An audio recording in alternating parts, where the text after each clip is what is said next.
Hello guys, welcome back. Another video for the LG G8. So now it has been 2 years since the phone's Android 10 updates, as we all know, and we the users are waiting super long for the next major OS update. So here it is. LG has finally released the Android 11 update for the G8, which is almost a year after the Android 11 announcement. But at least LG did make their promise in releasing the update by the third quarter of this year, which is not totally a bad news.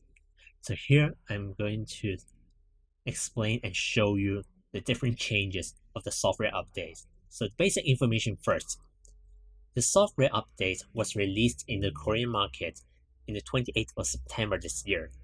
And Android version is of course 11. And LG's software version for the Korean market is G8 20N 30B with a security patch of the same month, which is also September this year. So not a bad news given the release dates of the update. So the following will be the different changes of the software update, and I'll show you individually. So let's go. Okay, the most obvious thing first. The first change comes from the notification drawer, which is a separate conversation section. So just swipe from the top of the screen and you'll see the notification drawer as usual.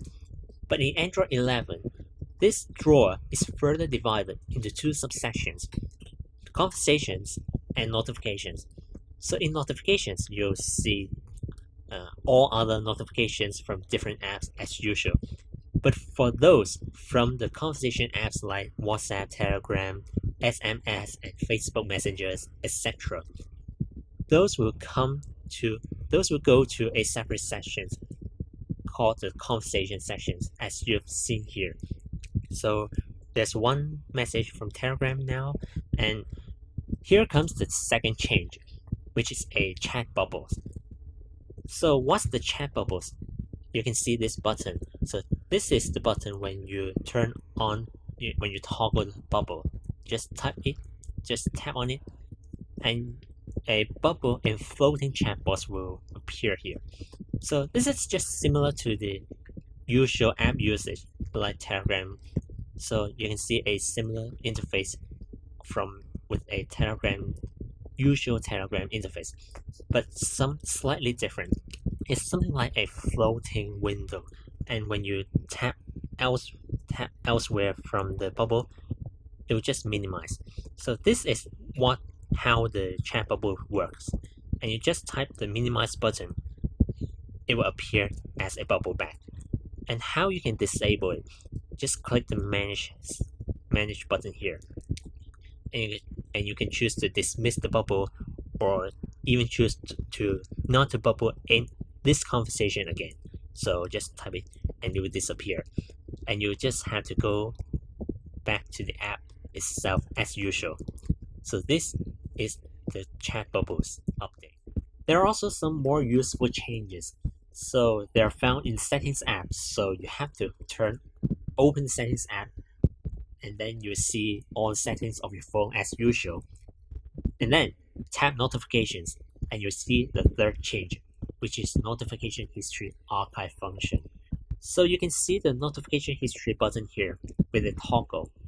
This is introduced in Android 11, and the toggle is on by default, at least for the Android updates for LG phones. So only when this toggle is on, your notifications, as shown in the drawer, and when you swipe them away, will be saved to your phone as shown in this page. Oh, sorry, not this page. This page. So this is the notification history page, and here's also the toggle is here also, and you can choose to turn it off.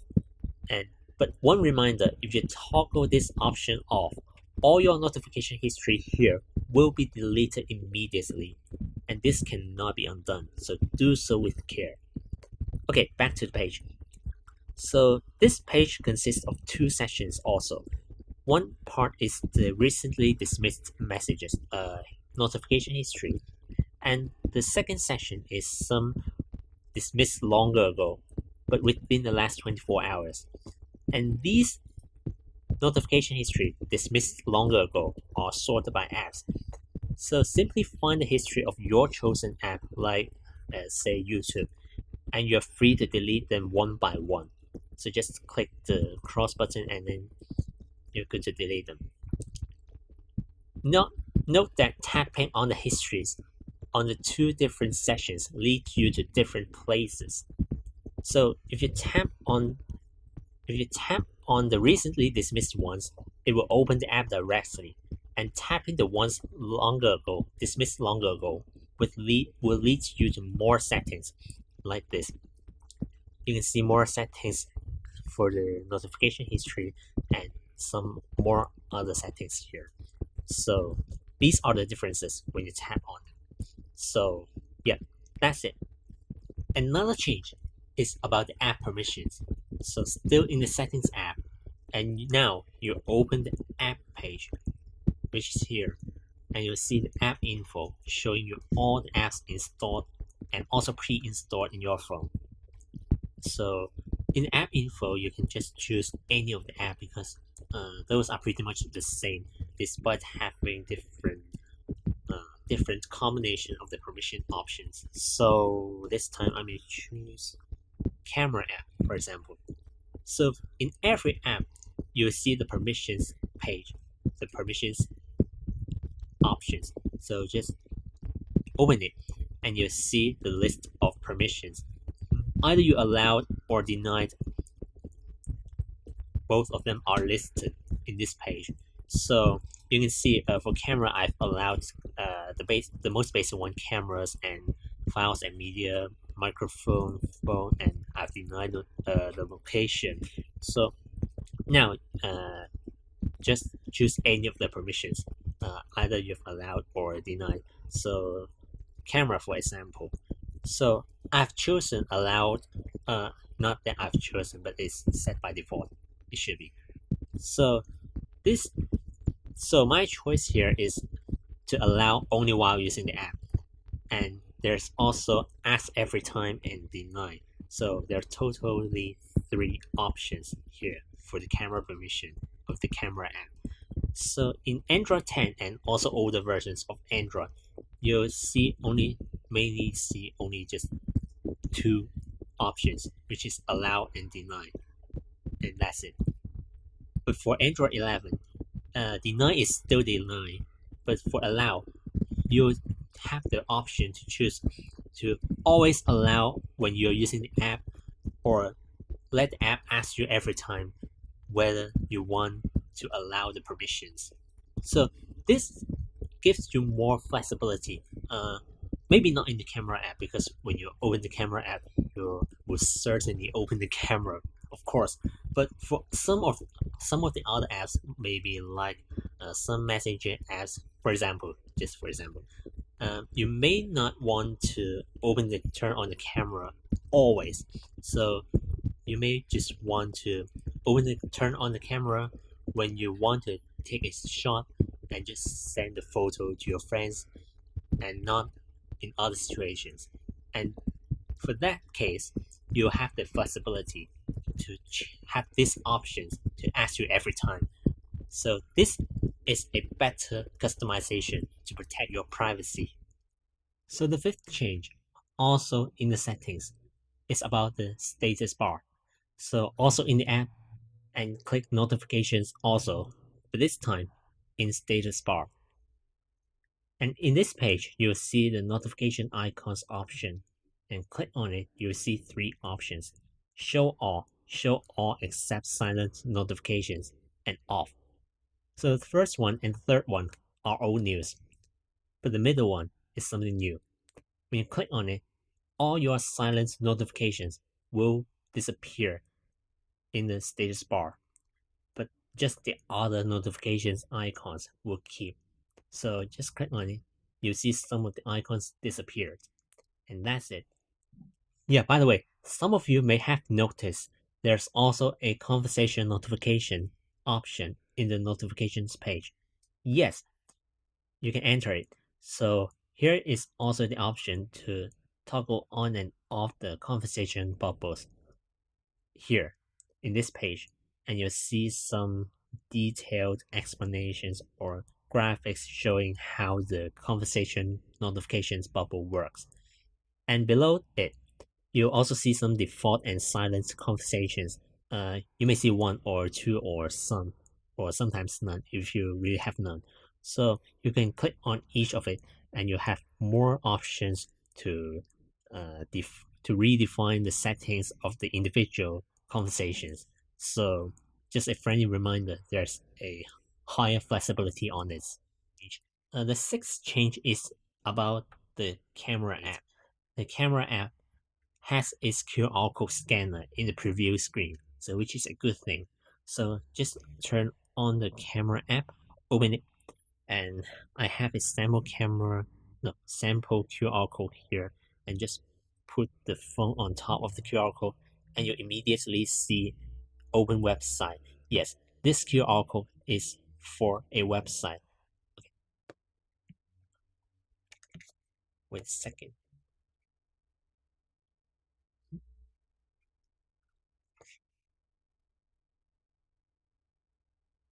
Yeah, here it is again.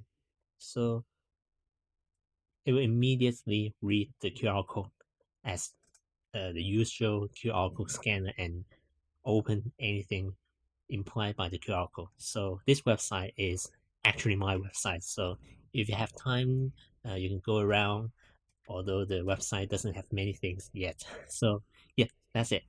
But this function is pretty useful, and how you can toggle it on and off through the settings of the camera app.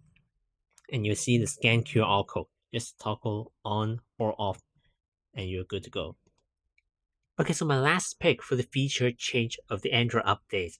So I don't really know how many of you will actually be using this feature quite often in your daily life. At least I'm not doing so.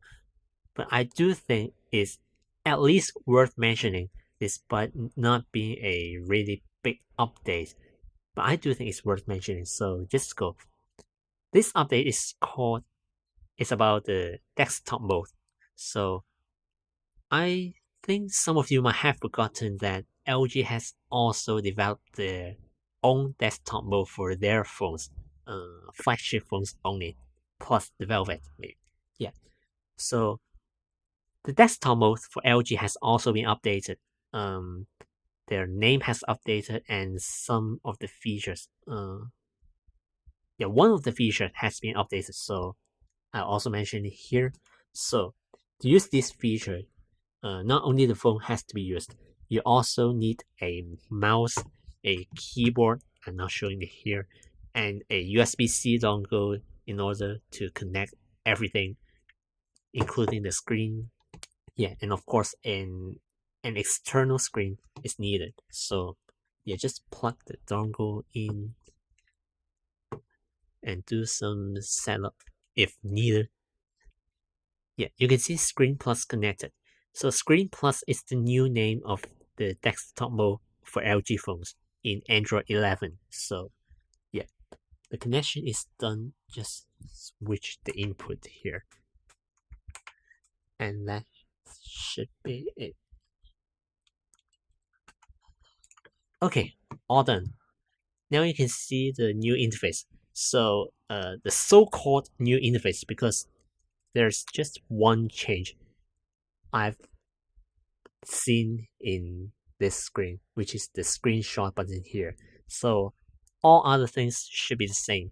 The buttons, the back, home screen, and app drawer button here, and your time and date reminder here in the right bottom, and also your battery level. But you can just click on this button to have a screenshot of your external screen. So just this feature is new, and for all other things it should be the same.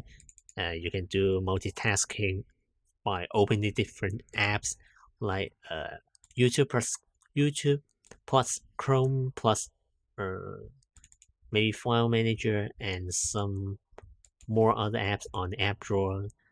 But you have to minimize some apps first, like maybe just a bus app here. Yeah, say so. Yeah, maybe search my channel here browse some videos, and also enter some website here.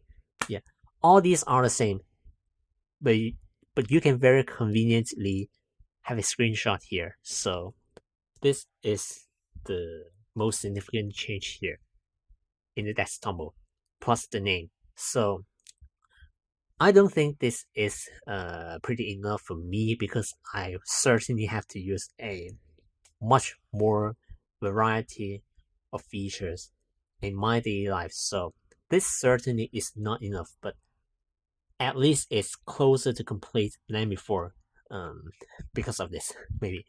So yeah, that's it for the desktop mode. Pretty simple. I do think it's too simple, but at least some more thing is added. So yeah, still an update. Yeah, so that's it for the update review. Thanks for watching. And yes, it's more of a set of mods rather than a revolutionary upgrade. But we're at least here now. Although it's pretty late, yeah, compared with other OEMs like Samsung. But we still aren't having a 2-year lag also. Plus we know LG is already quitting the smartphone business. No, it's already quitting. So I do think it's okay to forgive them. Just let it go. It's okay. And some of you may still wonder whether the LG G8 will get Android 12 update. And I do think it's not impossible, but I'm not really expecting it also, because it's already quit. So I don't think it's really reasonable to have such an optimistic hope for a further major OS update. So maybe some security updates for the G8, but I don't think it's very, very possible to have another major OS update. So I still hope there's a miracle, but yeah, just see. But even so, I do think I may start leaving LG smartphones gradually. Yes, it's a hard decision, but I can't stay so long with an already quit brand, because a consistent support for phones is actually an important, really, really important factor for me in terms of buying a new smartphone. At least it's more important since now. So I think I will still use the G8 now, at least until next year. But then I'll also find a suitable replacement based on market next year. But yeah, this phone is really excellent, which is the closest to perfect match for me back in 2019 when I bought the phone. I've bought this in Korea directly in one of the LG shops there, and this was my first time buying a phone outside my hometown. So I thought it would be a bad decision buying a foreign phone, but it turns out no. At least it has supported this channel with me for such a long time with the lots of videos. At least most of the recent videos are almost all taken using G8. So I do think this phone is actually excellent. And I also like its red color. You can see I've bought the red color of the G8 over other color options. Yes, this color is the same as my first phone in my life. Also an LG phone. This is the KP215. Yeah, it's my first phone. It's my first phone in my life. And they're of the same color. In fact, just I have placed a coating here for the G8, but they're of the same color actually. And this color is very memorable for me, because yeah, this is my first phone. This is one of my current daily driver. Both of them are having the same color, and just a good memory for me. It's pretty nice. So all in all, I just love this body. Really love it. Love it so much. Thank you, G8. And salute to LG for your huge efforts these years. Thank you so much, LG. And also, thank you all so much for watching. So see you next time. Bye.